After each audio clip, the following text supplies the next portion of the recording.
പുതിയ കാലത്തിൻ്റെ രാഷ്ട്രീയത്തെ അഭിസംബോധന ചെയ്യാൻ കെൽപ്പുള്ള വിഭാവന ശേഷിയുള്ള ദാർശനികതയുള്ള പിന്നെ നമ്മുടെ സമൂഹം എങ്ങോട്ടാണ് പോകേണ്ടതെന്നുള്ളതിനെക്കുറിച്ച് ഒരു ലക്ഷ്യബോധമുള്ള സ്ഥാനാർത്ഥികളെ നിർത്തിയിട്ടില്ലെങ്കിൽ ആ ലക്ഷ്യബോധം ഉള്ളവരും ആയിരിക്കണം. അവർക്ക് ആ ലക്ഷ്യബോധം ജനങ്ങളെ കൺവിൻസ് ചെയ്യുന്ന രീതിയിൽ പ്രസൻറ്റ് ചെയ്യാനുള്ള സ്കില്ലും ഉണ്ടാവണം. ഇല്ലെങ്കിലും പറ്റും. എങ്ങനെ ഇപ്പം സാധാരണ നാട്ടിൻ പുറത്തൊക്കെ ഉള്ള ആൾക്കാരുടെ പറ്റി നേതാവ് കളിച്ച് നിൽക്കാതെ അവിടെ പോയിട്ട് വെറുതെ ഷോ ഓഫിന് വേണ്ടിയിട്ട് ചായക്കടയിൽ കയറിയിട്ട് കാര്യമില്ല.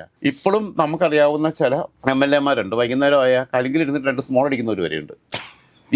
ഇവന് സ്വീകാര്യത ഉണ്ടെന്നേ. തീർച്ചയായിട്ടും അങ്ങനെയുള്ളവർക്ക് സ്വീകാര്യത നാട്ടുകാർ അവരെ കൂട്ടത്തിലുള്ള ആളായിട്ട് കാണും. അതല്ലാതെ ഞാൻ നേതാവും നിങ്ങളെല്ലാം അനുയായികളും എന്നുള്ള രീതിയിൽ നിൽക്കുക എന്ന് പറഞ്ഞാൽ ഈ നേതാവെന്ന് പറയുന്ന ഒരു കോപ്പ. ഒരുത്തനും നേതാവല്ല. ധീര വീര നേതാവേ ധീരതയോടെ നയിച്ചോളൂ എന്ന് പറഞ്ഞു കഴിഞ്ഞാൽ വിവരമില്ലാത്തവന്മാർ വിളിക്കുന്നതാ. ആരും നേതാവല്ല. അവർ നമ്മുടെ ജനസേവകരാ, പൊതുസേവകരാ. ഇവന്മാർ നമ്മുടെ പൈസയ്ക്ക് തിന്നുന്നവരാ, ഇവന്മാർ നമ്മളെ പൈസയ്ക്ക് ജീവിക്കുന്നവരാണെന്നുള്ള ബോധത്തിലേക്ക് പുതിയ സമൂഹം എത്തിയിട്ടുണ്ട്.